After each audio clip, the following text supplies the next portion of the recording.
వీడి దుంపదిగా అవసరమైంది చెప్పకుండానే పోయాడే అన్నాడు దాసు. ఆజాద్ భుజానికున్న సంచి సరిగ్గా జరుపుకుని నడిచాడు ముందుకి. ఈశ్వర్ ఆలోచిస్తూ నడుస్తున్నాడు. ఇంటి దగ్గరికి వచ్చారు. అరుగు మీద కూర్చున్నారు ముగ్గురు. ఈశ్వర్ కిట్టప్పని చూస్తూ, ఈ పూట నేను జాయింట్ కలెక్టర్ గారికి అప్లికేషన్ రాస్తాను. రేపు నువ్వు ఆ రైతులందరి చేత సంతకాలు పెట్టించు. రేపే కలెక్టర్ గారికి పంపుతాం. ఆయన విచారణకు వస్తారు. అప్పుడు ఈ పిరికివాడిని ఆయన ముందు నిలబెట్టి నిజం కక్కిద్దాం. వీడికంతా తెలుసు అన్నాడు. ఇదే బాగుంది సారు అన్నాడు కిట్టప్ప. ఆజాద్ లేస్తూ, మరి నేను వెడతా అన్నాడు. అంత తొందరేం, కాసేపు కూర్చోరాదా అన్నాడు ఈశ్వర్. నేను వచ్చేటప్పుడు నా షాపు ముందర గలాటా జరిగింది. అదే పరిస్థితికి వచ్చిందో ఇప్పుడు పోయి చూడాలి అన్నాడు ఆజాద్. గలాటానా? ఊళ్ళోనా? ఎవరు? ఆశ్చర్యంగా అడిగాడు ఈశ్వర్.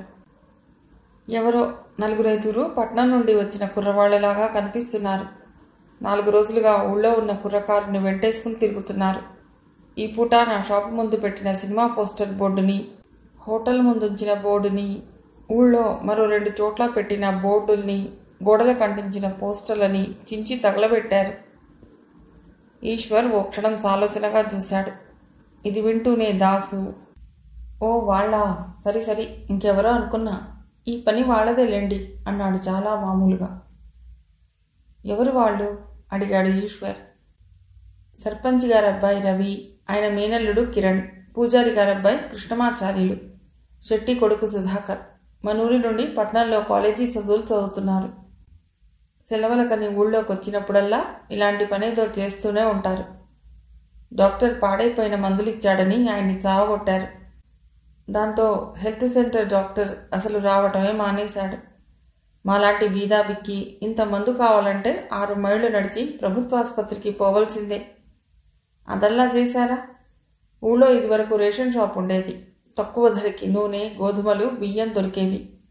రేషన్ షాపు వాడు చాలా సరుకుని బ్లాక్లో అమ్ముకుంటున్నాడని మాకు తెలుసు. ఏం చేస్తాం, ఇచ్చిందే దక్కుదల అని తీసుకుని ఊరుకునేవాళ్ళం. సరుకంతా శెట్టిగారి దుకాణానికి రాత్రులు చేరవేసేవాడు. సుధాకర్ ఇది గమనించాడు. అంతా కలిసి రేషన్ షాపు మీద పడి వాడిని జనంలోకి లాగి వాడి గుట్టంతా బయటపెట్టి చావగొట్టారు.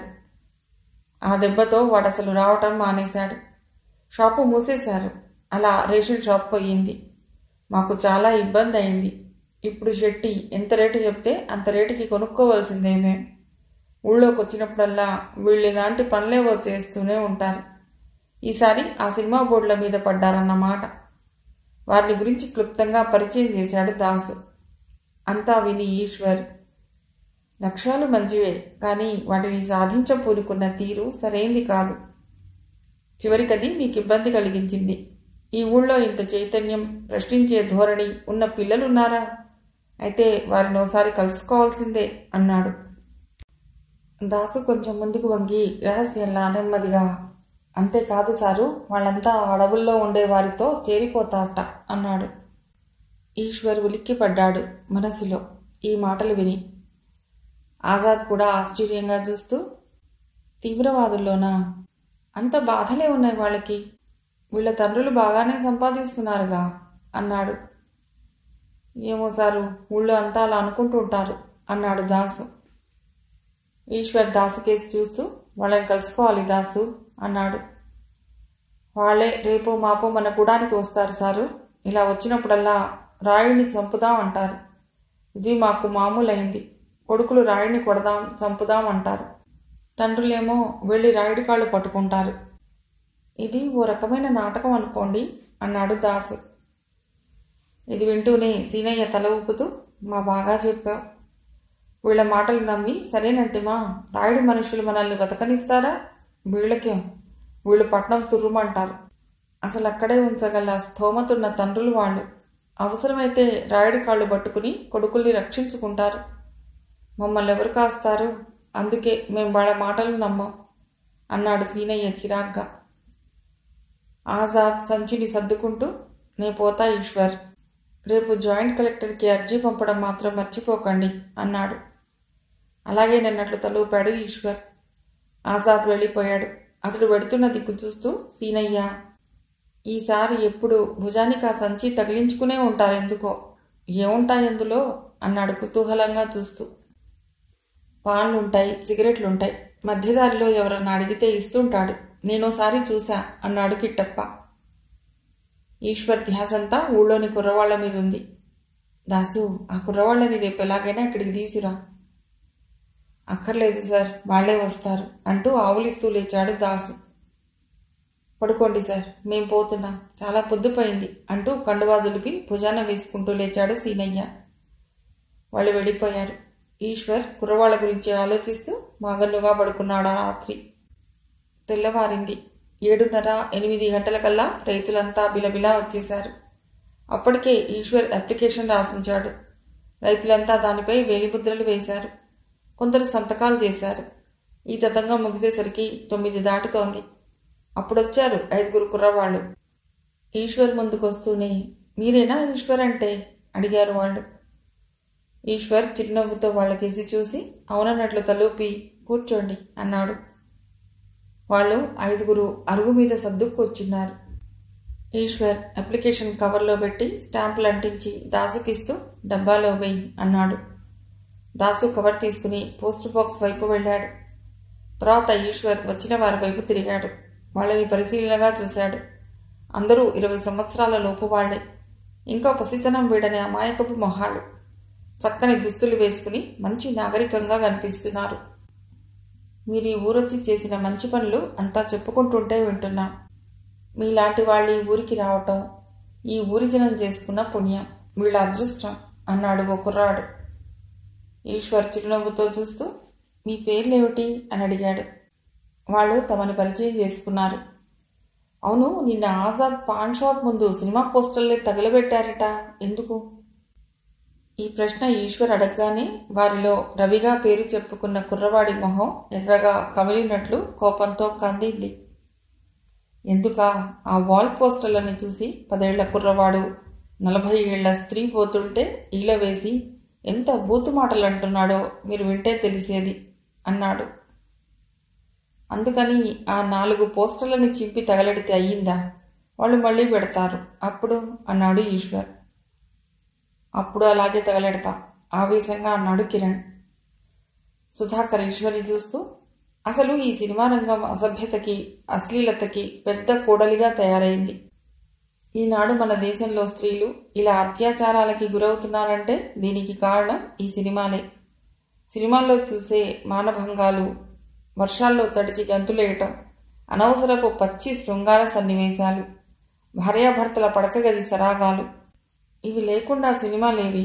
ఇహ వీటిని రెట్టింపు చేసేలా చూపుతూ ఇదిగో ఇలాంటి వాల్ పోస్టర్లు. అసలు మాకు సిగ్గుతో ప్రాణం పోయినంత పనయింది అది చూసేసరికి. ప్రస్తుతం తన కళ్ళెదుట ఆ పోస్టర్లు ఉన్నట్టే ఫీల్ అవుతూ బొంగళి పురుగు వంటి మీద పాకితే జలధరించినంత జలధరింపు అతడి శరీరంలో కలిగింది. కిరణ్ అతడి వైపు చూసి సమాజంలో స్త్రీ స్థానం ఏమిటి? ఆమెకు మనం ఎంత విలువిస్తున్నాం? స్త్రీల పట్ల యువతరంలో, పిల్లల్లో మనం ఎటువంటి అభిప్రాయాన్ని కలిగిస్తున్నాం అన్నది ఈ సినిమాల వాళ్ళు ఆలోచించడం లేదు. అసలు ప్రజల్లో అన్ని స్థాయిలోకి వెళ్ళగలిగేవి కొన్ని విలువల్ని, అభిప్రాయాల్ని కలిగించేవి సినిమా, రేడియో, టీవీ, పత్రికలు. అయితే పత్రికలు చదువుకున్న వారికే పరిమితం కానీ ఈ మిగతా 3 అక్షర జ్ఞానం లేని వారికి కూడా నాటుకుపోయేలా వాటి ప్రభావం చూపగలవి. ప్రస్తుతం చూపుతున్నాయి కూడా. అంతే, బ్లేడ్లు, సబ్బు నుండి కట్ డ్రాయర్ల వరకు స్త్రీని మోడల్గా పెట్టి అశ్లీలంగా చూపుతున్నారు. ఇటు అశ్లీల సాహిత్యం, అటు సినిమాలు, ప్రకటనలు, గోడల మీది పోస్టర్లు. వీటన్నిటి ప్రభావం పిల్లల మీద, యువత మీద ఎంతగా ఉందంటే వారిలో మంచి చెడు విచక్షణా జ్ఞానం రోజు రోజుకి నశిస్తోంది.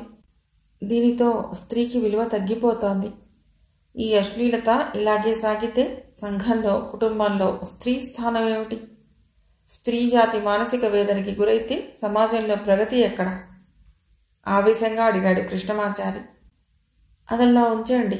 బయటి ప్రభావం తీవ్రమై ఈనాడు తల్లుల పెంపకం పిల్లలకు వంటబడుతోందా?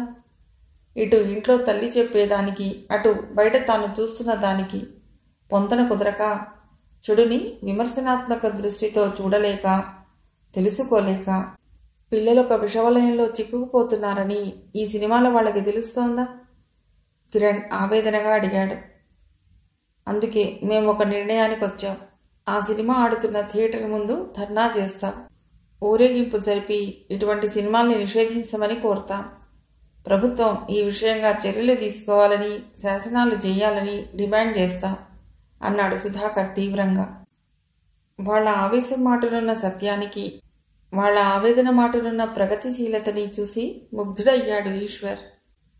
వాళ్ళు చెప్పిందంతా మధ్యలో అడ్డుపడకుండా విని, చేస్తారు, ధర్నా చేస్తారు. తర్వాత ఆ థియేటర్ యజమానులు పోలీసుల్ని పిలిపించి జనాన్ని ఎటకాయిస్తున్నారని మిమ్మల్ని తన్నించి జైల్లో పెట్టిస్తారు. సినిమాలు మామూలుగా రోజు 4 షోలు చూపబడతాయి. ఈ జనం వెళ్ళి చూస్తారు. మీరు మాత్రం జైల్లో బూచలు లెక్క పెడుతుంటారు. వాళ్ళు మొహామొహాలు చూసుకున్నారు.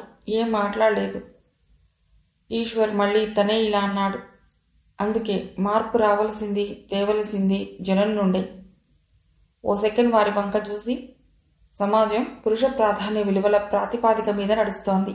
కాబట్టి ఈ స్థితిలో స్త్రీకి తమతో సమాన స్థాయి గౌరవం ఇచ్చి వ్యక్తిగా గుర్తించి చూడటం జరగటం లేదు. ఇది సహించరానిది. ఇందుకు మనం నిరసించవలసిందే. అయితే ఇది కేవలం ప్రభుత్వ శాసనాల ద్వారా మాత్రమే సాధించగలమా అంటే సంశయమే. ఇది కేవలం ప్రజా ఉద్యమాలతో మాత్రమే సాధించాలి. ఈ వాల్ పోస్టర్లు, సినిమాలు రోజు రోజుకి చాలా ప్రమాదకరంగా తయారవుతున్నాయి.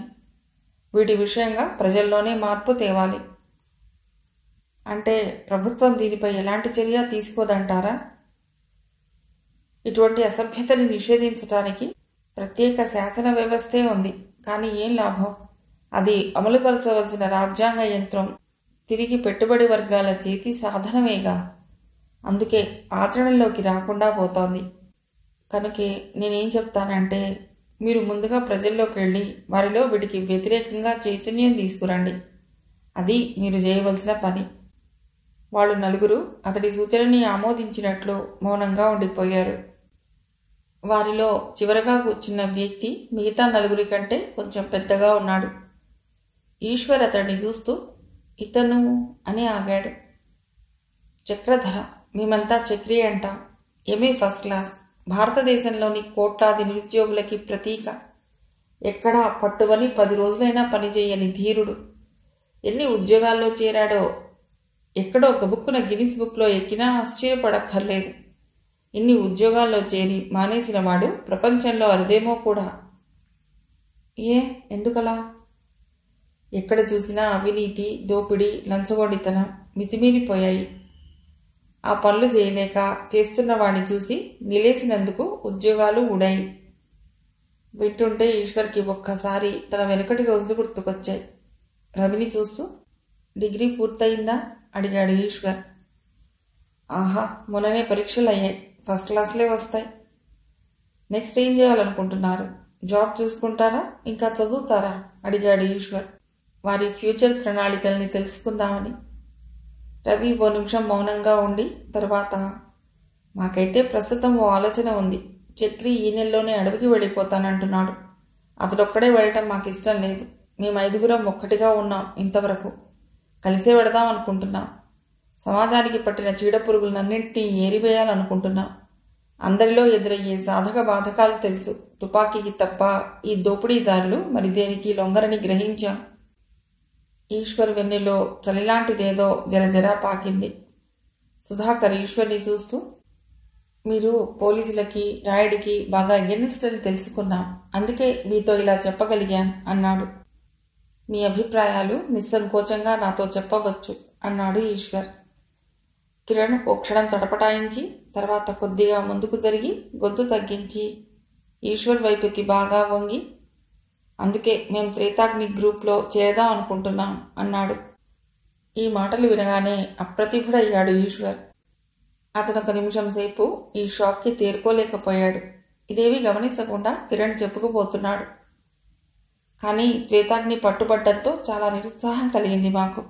అతడి గురించి అన్ని వివరాలు పేపర్లో చదివాం కానీ అతడి పునరావాసం ఎక్కడో పేపర్లో వ్రాయలేదు. అతడు తన పునరావాసం గురించి ఎవ్వరికీ తెలియకూడదని ఆంక్ష పెట్టాట గాని తెలిస్తేనా?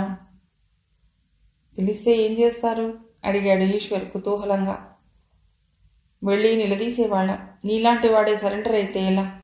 అందుకే ఉద్యమాలు నీరుగారిపోతున్నాయి అని చెప్పేవాళ్ళం అన్నాడు కిరణ్ అసహనంగా. ఈశ్వర్ తన మొహంలో కలిగే భావాలు బయటపడకుండా ఉండేందుకు అతి ప్రయత్నం మీద తమాయించుకుంటున్నాడు. ఓ నిమిషం తర్వాత తనని తాను నిలవరించుకుని వాళ్లతో కలిసి ఏం చేస్తారు అడిగాడు. రవి ఈశ్వర్ వంక చూసి, ఇంత అమాయకుడు ఎలా ఉన్నావిక్కడ అన్నట్లు చూసి, ఈ ఊళ్ళో కొంతకాలంగా ఉంటున్న నీకు ఇక్కడి పరిస్థితులు అర్థమయ్యే ఉంటాయనుకుంటా. ఈ ఊరిని రాయుడు వాడి కొడుకులు ఎలా ఏలుతున్నారో చూస్తున్నారుగా. రైతులు పెట్టుకున్న కోఆపరేటివ్ సొసైటీని దిగమింగేశారు. వాళ్ళకి నీరు భూమి అందకుండా చేసి కట్టుబానిసలుగా తమ కాళ్ళ కింద తొక్కిపట్టి పనులు చేయించుకుంటున్నారు. ఇలా ఎంతకాలం? ఒకరు తర్వాత ఒకరుగా తామేం చేయదలుచుకున్నది చెప్తున్నారు. అదలా ఉంచండి. ఇక్కడి సర్వీస్ ఏరియాలో ఉన్న బ్యాంక్, ఆ మేనేజర్, సిబ్బంది అంతా రాయుడి తొత్తులే. లోన్లు రాయుడికి ఇష్టమైన వాళ్ళకి, లంచాలు ఇచ్చిన వాళ్ళకే ఇచ్చేది. రైతుల్ని నానా బాధలు పెడుతున్నాడు ఆ మేనేజర్. అందుకే మేం మొదటి పనిగా ఆ బ్యాంకుని తగలబడదామనుకుంటున్నాం. అప్పుల పాలైన రైతులు ఎలాగూ మా పక్షమే అంటున్నారు వాళ్ళు. కలెక్టర్ ముందు నిలబడి వాదించిన త్రేతాగ్ని వారిలో కనిపించాడు ఈశ్వర్కి. కొన్ని క్షణాల నిశ్శబ్దం తర్వాత ఈశ్వర్ అది మంచి పని కాదన్నట్లు తల అడ్డంగా ఊపుతూ, రాయుడు అమాయక ప్రజల బలహీనతల్ని క్యాష్ చేసుకుంటుంటే మీరు ప్రజల వెనుకబడినతనాన్ని, ఆర్థిక ఇబ్బందుల్ని అలసుగా తీసుకుని హింసను ప్రోత్సహిస్తున్నారు. అన్యాయాలు జరుగుతున్నాయి కాదనను. వాటిని ప్రతిఘటించడం ఓ హక్కుగా ప్రతి వ్యక్తి ఉద్యమించాలి గాని ఆ ప్రతిఘటించే పద్ధతి హింసాత్మకంగా ఉండకూడదు. ప్రతిఘటించే వాడిలో స్వార్థం కూడా ఉండకూడదు. అప్పుడే మీరు తలపెట్టిన పనులు విజయవంతమవుతాయి అన్నాడు ఈశ్వర్ స్థిరంగా. వారికి ఈశ్వర్ మాటలు నచ్చలేదు అని వారి మొహాలే చెప్తున్నాయి. మీరు బాగా ఆలోచించండి. తొందరపడి ఎలాంటి నిర్ణయాలు తీసుకోకండి. మీ బంగారు భవిష్యత్తుకై ఒక్క నిమిషం ఆగి ఆలోచించండి. ఏ విషయంగానైనా ఎప్పుడైనా మీరు నా దగ్గరికి రావచ్చు అన్నాడు ఈశ్వర్. వాళ్ళు లేచి నిలబడ్డారు. చేతులు జోడించి, మళ్ళీ కలుస్తాను సార్ అంటూ వెనుతిరిగారు. ఈశ్వర్ వెళ్ళిపోతున్న వారిని చూస్తూ తను మాట్లాడిన మాటలకి, తనలో వచ్చిన మార్పుకి ఆశ్చర్యపోతున్నాడు. మార్పు సంతరించుకున్న నడవడితో అహింసాయుతంగా తన ఈ సమాజంలో సర్వైవ్ కాగలడా, లేక వీరిలాగా? ఈశ్వర్ చాలా అనిశ్చితంగా గడిపాడు ఆ రోజంతా. కలెక్టర్ రాకకై అతడు 4 రోజులు ఎదురు చూశాడు. రైతులు రోజూ వచ్చి, నిజంగా కలెక్టర్ గారు వచ్చి మా మొర వింటారా, మాకు న్యాయం జరుగుతుందంటావా సారు అని అడిగేవారు. తప్పకుండా వచ్చి మనకు న్యాయం చేస్తారు అని ఈశ్వర్ చెప్పగా విని సంతోషం, అపనమ్మకం కలగాపులగంగా రోజులు గడుపుతున్నారు. మరో 4 రోజులు గడిచాయి. జాయింట్ కలెక్టర్ వస్తున్నారన్న వార్త గూడెల్లో, ఊళ్ళో కూడా జనానికి ఆనందాన్ని కలిగించింది. ఉదయం 11 గంటలు కావస్తోంది. గంగాపురం పంచాయతీ కార్యాలయం ముందు చాలామంది జనం చేరారు. ఆఫీస్కి కొద్ది గజాల దూరంలో ఉండి ఆఫీస్ ఆవరణంతా చల్లని నీడనిస్తున్న రావి చెట్టు కింద కూర్చున్నారు. ఆఫీసు బయట ఉన్న వరండాలో ఒక టేబుల్, 4 కుర్చీలు వేసి ఉన్నాయి.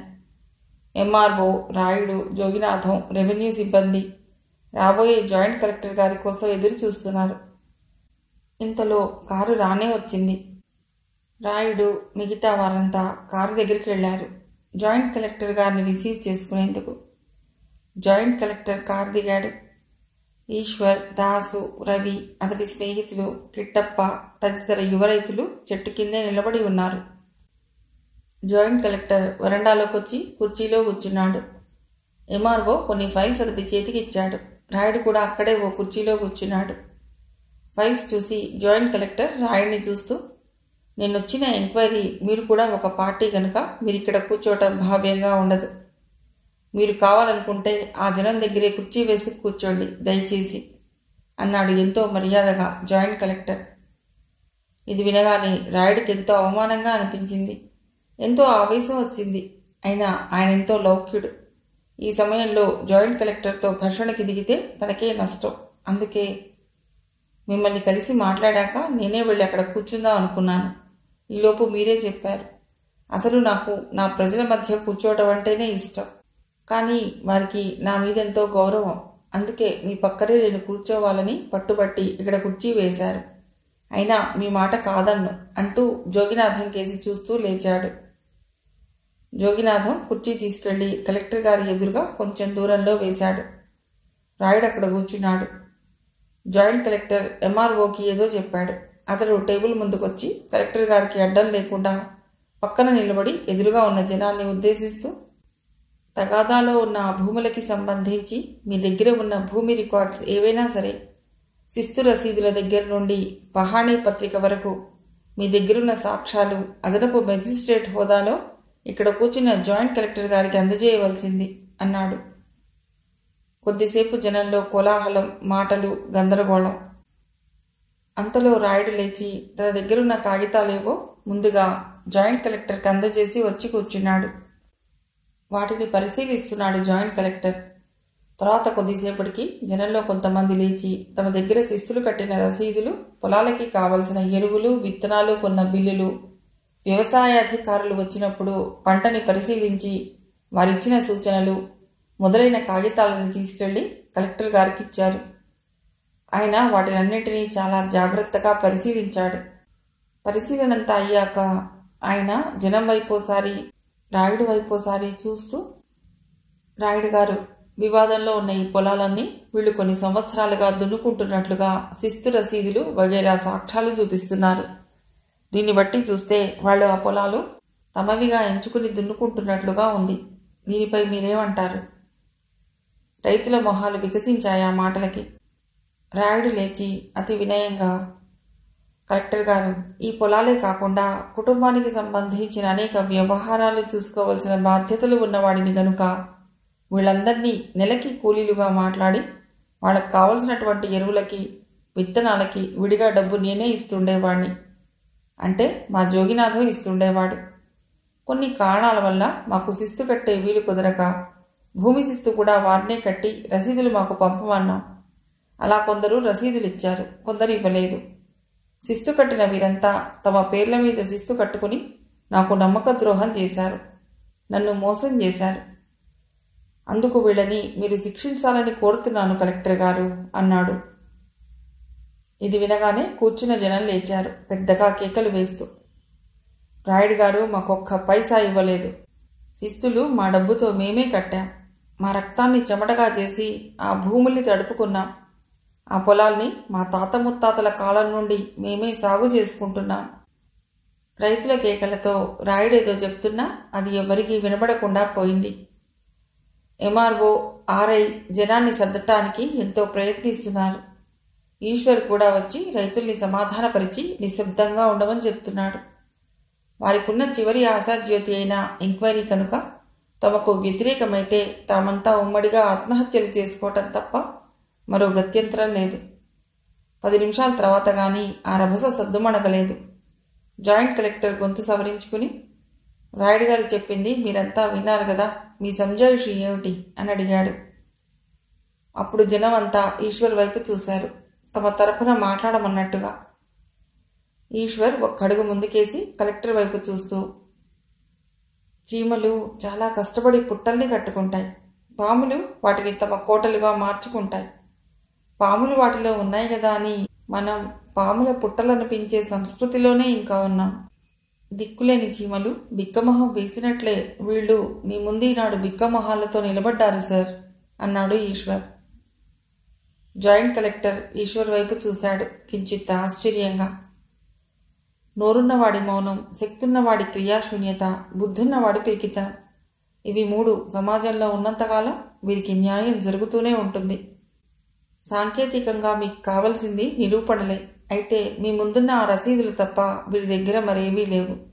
కానీ మనస్సాక్షితో వీళ్ళకి అన్యాయం జరిగిందనుకుంటే, న్యాయదేవత మీద గౌరవం ఉంటేను వారి భూములు వారికి స్వాధీనపరుస్తారు అన్నాడు. జాయింట్ కలెక్టర్ ఇలా అన్నారు, చూడు మిస్టర్ ఈశ్వర్, ప్రభుత్వాధికారిగా నేను ఇక్కడికి వచ్చింది నా మనసుకి తోచినట్టు చేయటానికి కాదు, సాక్ష్యాలు రుజువులు చూసి న్యాయం చెప్పడానికి. ఎవరైతే ఈ భూములు తాము దున్నుకుంటున్నామని నిరూపణ చేయలేకపోతారో వాళ్ళు ఆ భూముల్ని పోగొట్టుకున్న వాళ్ళు అవుతారు. అంటే మీకే సాక్ష్యం కావాలి? ఈశ్వర్ సూటిగా ప్రశ్నించాడు. ల్యాండ్ రికార్డ్స్ కానీ, పహణీ పత్రిక కానీ, ఆర్ఓఆర్ కానీ ఏ ఒక్కటి వీళ్ళ దగ్గరున్నా నేను వీళ్ళందరికీ ఆ భూమి స్వాధీనపరిచి వెళ్ళేవాణ్ణి.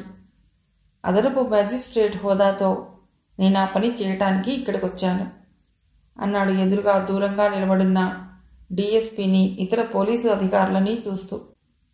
అవి నా భూములు. ఆర్ఓఆర్లో ఉండేది నా పేరే. వాస్తవమైన రికార్డ్స్ ఎక్కడ దొరికిపోతాయోననే కదా ఆర్టీఓ ఆఫీస్ తగలబెట్టారు అన్నాడు రాయుడు ఈశ్వర్ని చూస్తూ. ఈశ్వర్ కలెక్టర్ని చూస్తూ, అంటే ఆర్ఓఆర్ ఎవరి పేర్ల మీద ఉంటే వాళ్ళకి తప్పక భూమి స్వాధీనపరుస్తానన్న మాటేగా అన్నాడు ఈశ్వర్. అన్నమాట కాదు, ఉన్నమాటే అది.